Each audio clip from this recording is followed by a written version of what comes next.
Here in Birmingham, for the first time, I'm able to see, oh, this is who I am.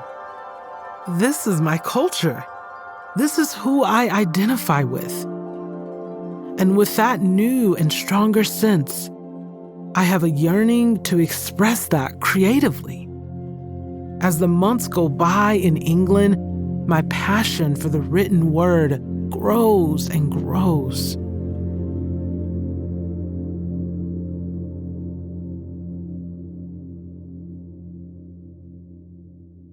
Morgan Harper Nichols is a songwriter, poet, artist, and musician. Diagnosed with autism as an adult, she always felt different. Morgan was homeschooled from an early age and yearned to see the wider world outside her home of Stone Mountain, Georgia. During a semester studying abroad, she finds herself surrounded by the unfamiliar, feeling rejected and lonely at times. Before Morgan can discover a new path to belonging through her creative expression, she learns how talking about our identities can make us feel stronger and bring us closer together. In this series, we combine immersive first-person stories, breathtaking music, and mindfulness prompts so that we may see our lives reflected back to us in other people's stories, and that can lead to improvements in our own inner lives. From Wait What? This is Meditative Story. I'm Rohan, and I'll be your guide.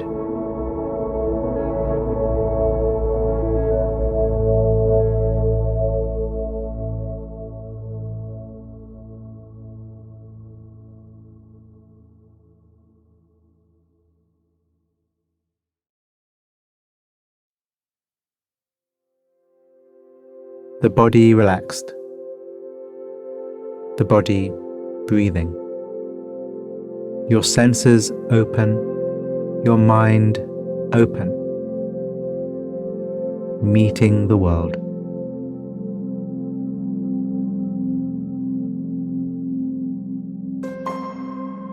The doorbell rings. I run downstairs. It's the mailman. He delivers a tangerine yellow package with crimson lettering that spells out DHL. I've never seen a package like this. It must be from overseas.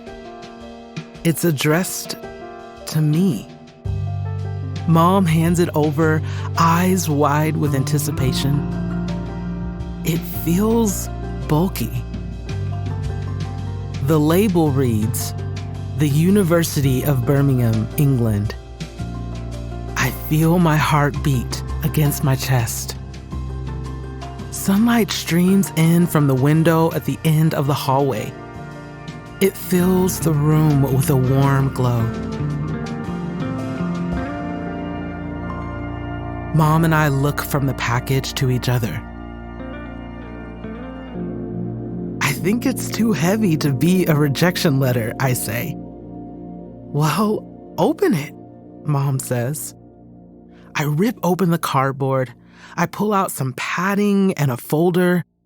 I've been accepted to the study abroad program starting in just a few months.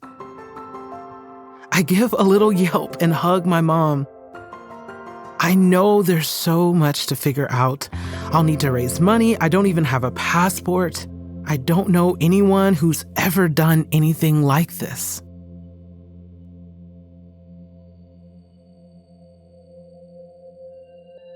I peer out the window as the plane descends below the thick gray clouds at Heathrow. I see roads of red brick terraced houses with slanted roofs. The buildings are tightly packed together. It's unlike anything I've seen in the Georgia suburbs where I grew up. It's as if I've gone through a portal to a different time, to a different reality. Once I land, I stumble around in my big, gray, puffy coat that hangs down to my ankles. My mother makes me wear it. We didn't do the weather conversion from Celsius to Fahrenheit. I'm overheating. I shuffle into a window seat on the train to Birmingham. my knapsack, a huge suitcase, and my guitar. Normally, I have a lot of fear. I always have a long list of everything that can go wrong. But for whatever reason, right now, I have no list. My parents and I did everything we could to get me here. Scholarships, student loans, and countless hours singing and playing guitar in coffee shops. Grateful for every single $5 or $20 bill that was tossed in my guitar case. My adrenaline is pumping. I'm on a mission. I stare out the train window.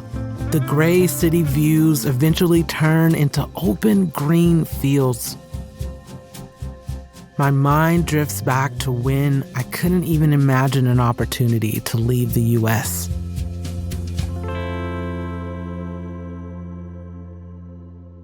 My world in Stone Mountain, Lithonia, Georgia is small. My town is mostly Black, like me. The grown-ups are kind. They welcome me. But I'm homeschooled until 12th grade, so I don't have many friends my own age growing up. I feel isolated. And at this point in my life, I've heard the word autism. It'll be years before I understand how much it explains what I'm going through. The main group of kids I hang out with are from the small church where my parents are pastors, and I'm not cool enough for them. Late one afternoon, I sit on the church's carpeted green steps, reading the fantasy epic, The Hobbit. I love it so much, I read it over and over. The sun filters through the trees. It provides the perfect reading light. I hold the book open proudly as I prop up against the post on the staircase. It's the middle of the summer. The other kids run around, laughing, screaming, waiting for their parents to pick them up. Then one boy passes by me and looks down. He says, "You're so weird." And he just keeps walking. It catches me off guard how casually he says it, like it's a fact. I hear other kids say, "You're different, you're strange." Does everyone think I'm weird? Does everyone think I don't belong? I look back down at my book. Reading it returns me to the world of Bilbo Baggins, a kid who loves his beautiful home, but is ready to venture out. He makes friends everywhere through the adventures they embark on together. I want to move through the world like this. I want to stop worrying about my differences. I want to belong.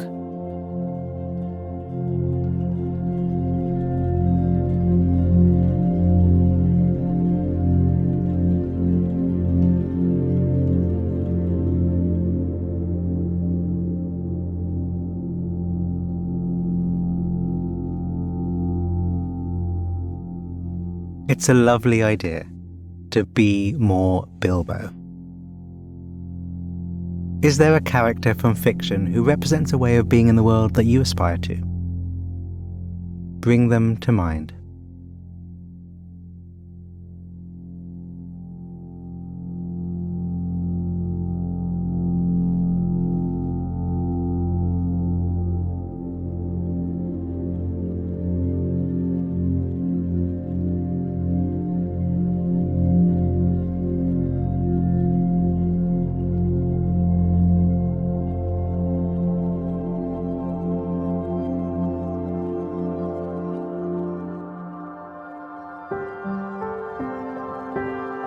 Years later, I sit in English class. Somehow, I end up being the only Black person in the room. We break out into small groups. Every student in my group seems relaxed. Not me. A boy stands up and reads his paper out loud on why the Civil War was not about race. Another in my group blurts out, "Morgan, how do you feel about this?" Oh gosh.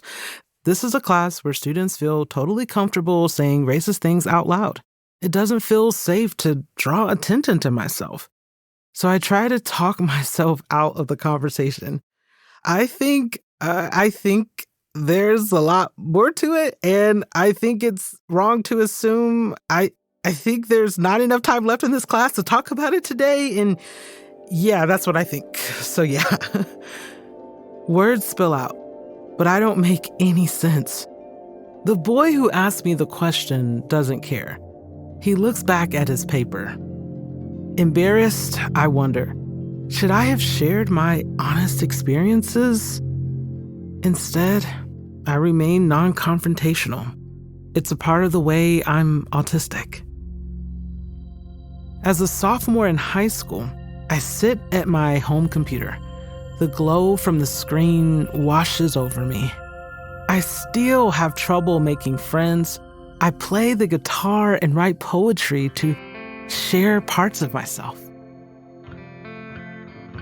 A world map sits open in my browser window. I want to explore what lies outside my home state of Georgia. I'm looking for a new place to find community, out from under the shadow of who I've been. I guide the mouse, guide my mind, guide my hope east, all the way across the ocean. And the first place my gaze lands on is a town in the middle of England. I research colleges in the region, and I'm drawn to the squares and greenery on the campus of a university I've never heard of, the University of Birmingham. The wide open spaces remind me of a cross-country road trip my family took when I was 6 years old. I remember us driving through West Texas and how it went on forever. Seeing the openness of the landscape, the vastness of the clear blue sky plants the seed in my mind that there is more out there. There's more out there for me. And I'm not going to give up finding out what that more is.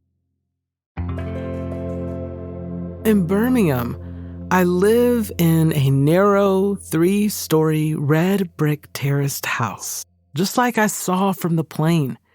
I have 6 roommates, all students from different parts of the U.S. I'm the only person of color, but that's not new. The college program I left is mostly white. I'm often asked, what's that seasoning you're putting in your food, or what's that product you are using in your hair? I share a room in the attic. The whole house smells of rain and shampoo and morning toast. The slanted side of the room has one window. It takes my roommate and I an entire month to figure out how to open it. Everything here is different. Where do we put the trash, and how do we turn the heat on? We laugh, scratch our heads, and bond over our shared confusion. The day after I arrive, I try to get my bearings. I walk around the neighborhood on my way to International Student Orientation. As I cross a footbridge, the campus opens up to lush greenery and majestic scholarly buildings. Rugby practice takes place on a patch of grass to my right. Students pour in and out of buildings to my left. I notice everyone in England speaks a few decibels quieter than in the States. I like it. My orientation is right by the clock tower, the same one I spotted on the internet 4 years ago. It's surreal. I made it. There are kids here from Mexico, Canada, France, India, everywhere. One thing that surprises me is how being American precedes my blackness. When I get to know new people, it's like, oh, you're from the U.S. And I'm like, I am from the U.S.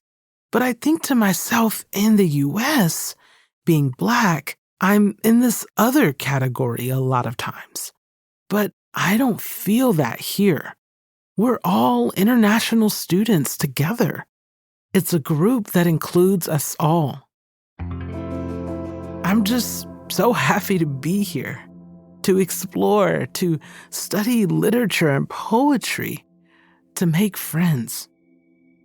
I end up traveling halfway across the world, but I find everything I need in the 4 blocks around where I live.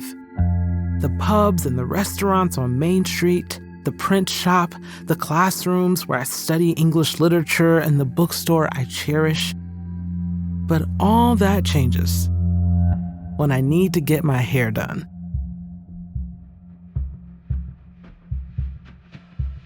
The weather in Birmingham is cold, gray, windy, and rainy. I dodge puddles on my daily walks. My hair's cut in a bob. I wear it straight, but it's naturally curly. As it grows out in the damp weather, it continues to get bigger and bigger, losing its shape, going wild. In my hometown, a lot of people look like me. I can always find a black salon where someone knows what to do with my hair. Here, I'm worried. I pass the hair salon on Main Street every day on my way to class. I notice the posters in the windows only feature white people. That's a sign things might not go the way I want them to. I open the door and peek my head in. It's simple, clean, white walls, white tile floor. It smells good, fruity, floral. The place is practically empty, and a woman at the desk smiles. I tell her what's going on with my hair and the kind of trim I need. "Yeah, sure, we can do that," she says. We schedule an appointment for that Friday. I step back out into the drizzle, feeling relieved. But on the day of my appointment, the salon is crowded. The woman who helped me last time isn't here. I tell them my name. The stylist I'm booked with looks up from her client's hair and glares at me for what seems like a lifetime. She walks toward me and says, "We can't do your hair." "Oh," I say, "I just talked to someone the other day. Why can't you do my hair?" "Because it's curly," she says. For a moment, I think about the notion of a stylist who doesn't know how to do curly hair. It's absurd, but I really need this appointment, so I keep trying. "It's not unmanageable curls," I say. "I can show you how to comb it out." Now I'm offering her solutions. "Here's what happens when it's wet. Here's what to do next. When you wash it, you'll see." I've never had to explain myself this way before. Finally, I see that nothing more is happening here. She's decided she's not interested. The woman whose hair she's styling looks like she wants me to go away. I'm so uncomfortable.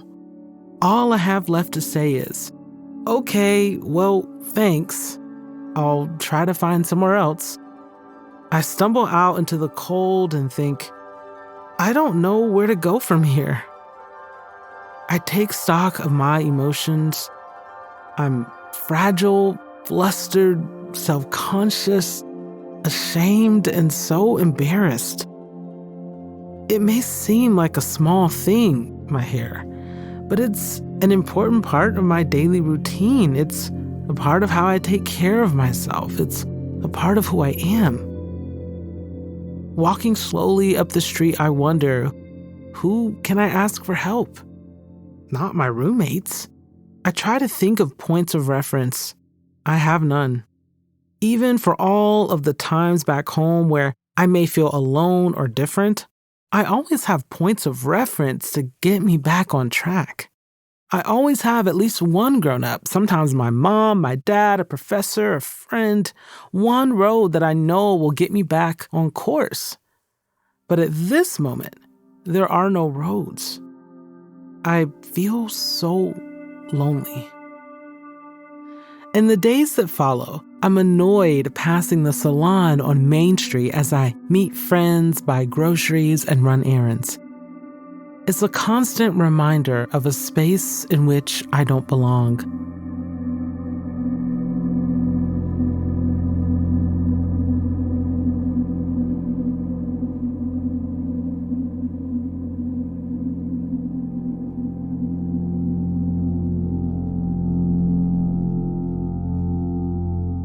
Feeling like we don't belong can be so painful. And being in a space and a community where we do feels so freeing. Reflect on what it feels like to belong, and enjoy any lightness that comes up.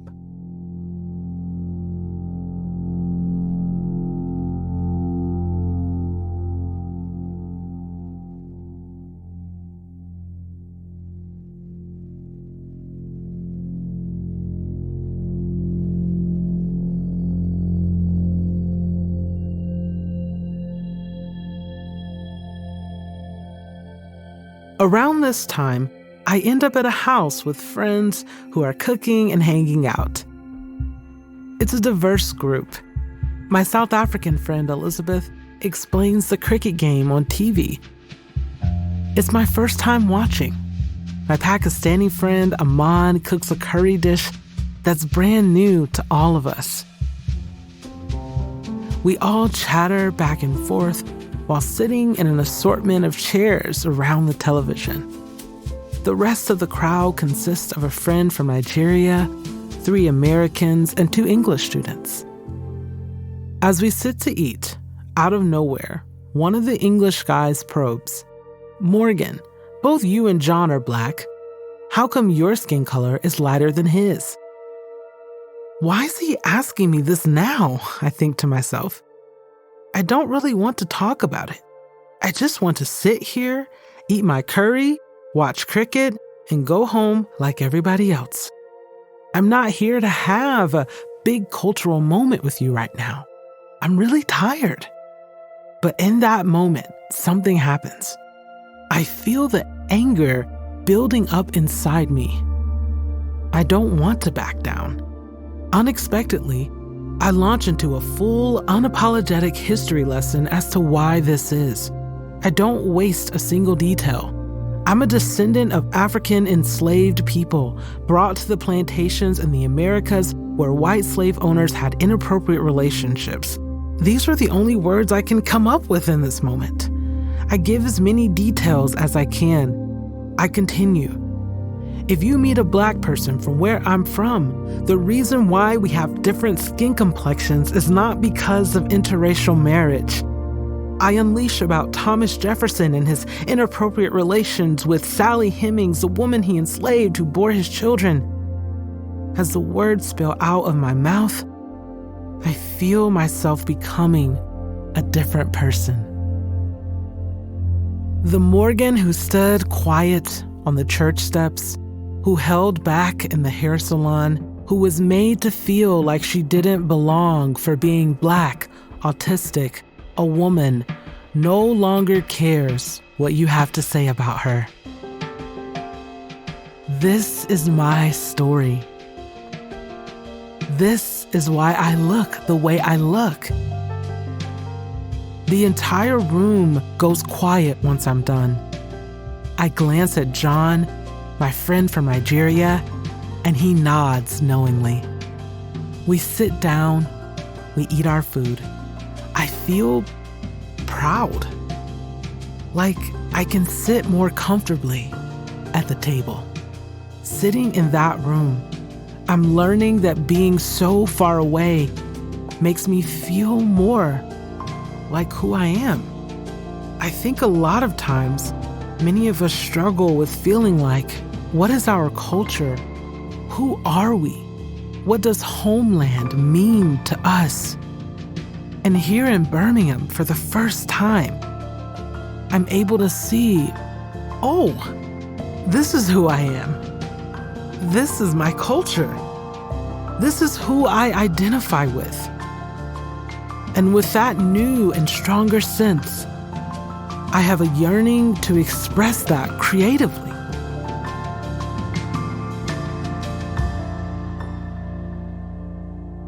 As the months go by in England, my passion for the written word grows and grows.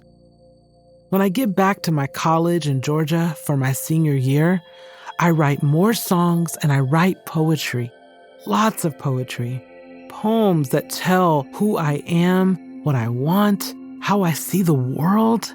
These poems become my bridge to the rest of the world.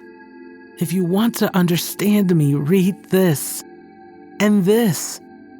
The more I express myself, the more I feel like I belong, no matter where I go next. My first poetry class is in a beautiful wood building at a school that's more like a lodge. I'm a graduate student at the University of Nebraska at Omaha, but I'm not in Omaha. This is rural Nebraska.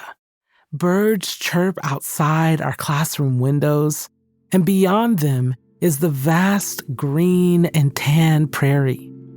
Inside, at the front of the classroom, there's a whiteboard and a little podium. A group of about 15 of us sit around a U-shaped conference table. 2 of us are Black. That's actually one more than I expected. It's a mix of first-year and second-year students in the room. We're all holding packets of each other's poems, and now it's time to discuss them. The second years seem to know the routine. They're already talking and shouting out details they like. My poem, Americano, has lines that go like this. An old man is asking for regular coffee and nothing else in an independent coffee shop. He walked there after his doctor's appointment, where he is waiting for his daughter to take him home. In his corduroy slacks and beige overcoat, he looks around wondering where all of these people came from. "Hey, Morgan," says a voice across the table. It's the other Black student. He looks like he could be my cousin. He has a round face, glasses. He's tall and lanky. He uses his hands when he speaks. He's very animated. "I just want to let you know I was so excited when I read your poem," he says. "I just knew when I read it that you were a Black poet." It seems like magic that something I wrote gave him this instant feeling of connection. His outward expression reflects how I feel inside. Accepted. I'm welcome. I have chills, happy chills. He's telling me, "I'm so glad you're here. We need to hear your story." My body relaxes. Even in this room where I am different, I'm like, okay, I'm seen. I belong.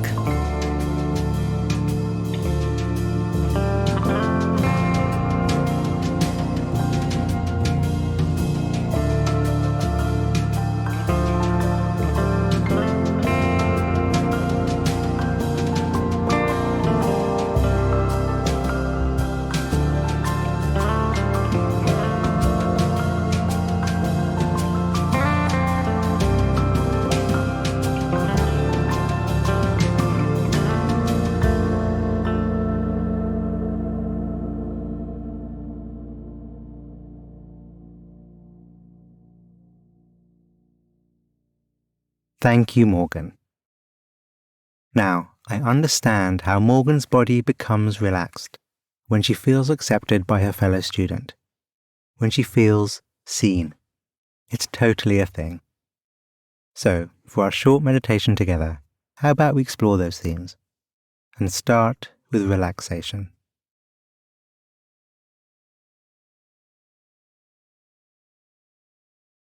Notice how your body is, and let's invite it to soften.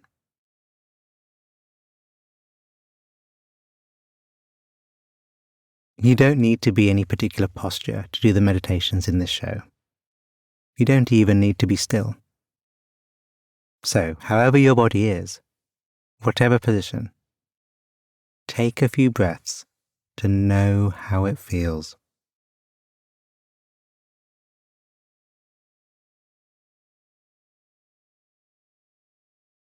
And just by inviting it to soften, to relax, it may do it by itself.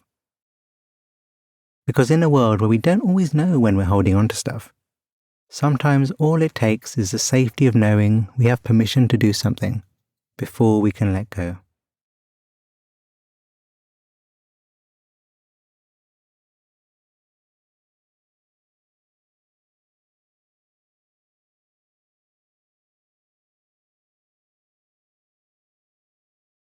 If we don't feel safe, if we don't feel seen, then we will always be defending ourselves, holding ourselves back. And if we're defending ourselves, then we tend not to have the energy to do much more, let alone the security within ourselves to transform and grow. So let's work on acceptance and being seen. And as with much of mindfulness practice, we'll start inside.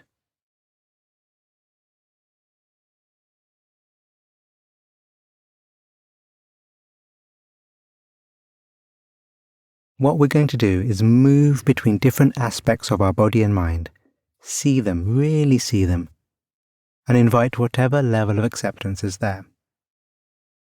And we'll start with the belly. So drop your attention into your belly, your tummy, your gut, and know what is here to be known. Feel this area as it is. See it.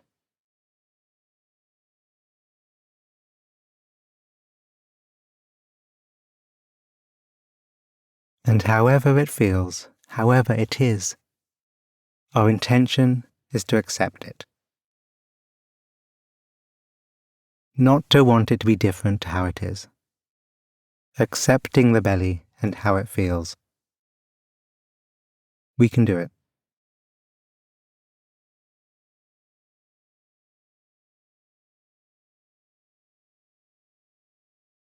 Now, scanning the body for tension or tiredness, and knowing whatever sensations there are.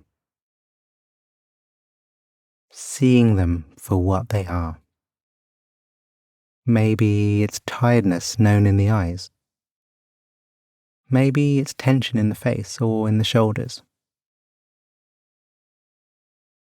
Whatever it is, we're seeing it and accepting it. It's here for good reason. No need to fight it being here. Better to see it and accept it.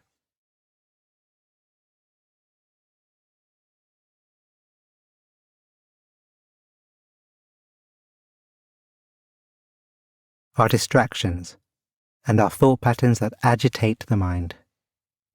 See them. Accept them.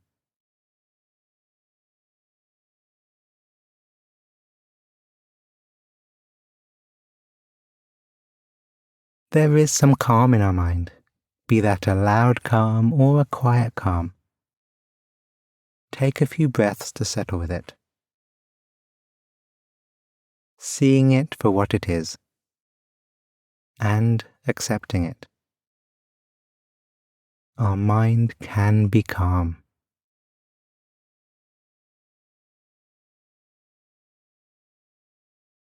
And having done this short practice, notice what your body is like now. How it might have changed since we started.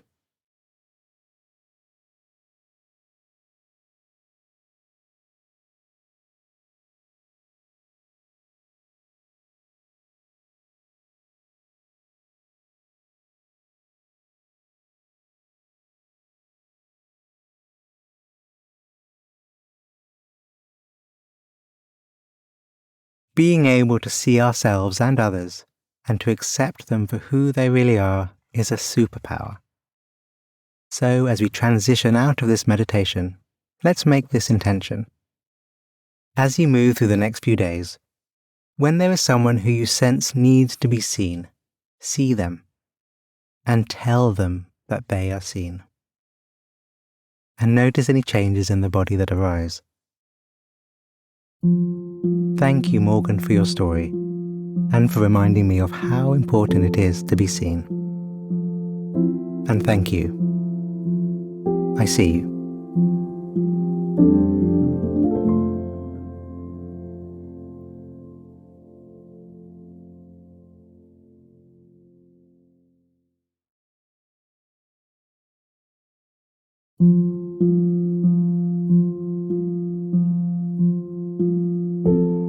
Meditative Story is a Wait What original. Our executive producers are Darren Triff, June Cohen, and Rebecca Grierson. Jay Punjabi is our supervising producer. The series is produced by Dorothy Abrams. Original music and sound design by Ryan Holiday. Our script writers are Hannah Brencher, Peter Keckley, Marie McCoy Thompson, and Florence Williams. Mixing and mastering by Brian Pugh. Special thanks to Emily McManus, Anna Pizzino, Sarah Tartar, Kelsey Capitano, Tim Cronin, Sami Oputa, Leah Sarametis, Colin Howarth, Chineme Ezequena, Charlie Menezes, and Adam Heiner. And I'm Rohan Gunatillake, creator of the Buddhify meditation app and your host. Visit meditativestory.com to find the transcript for this episode.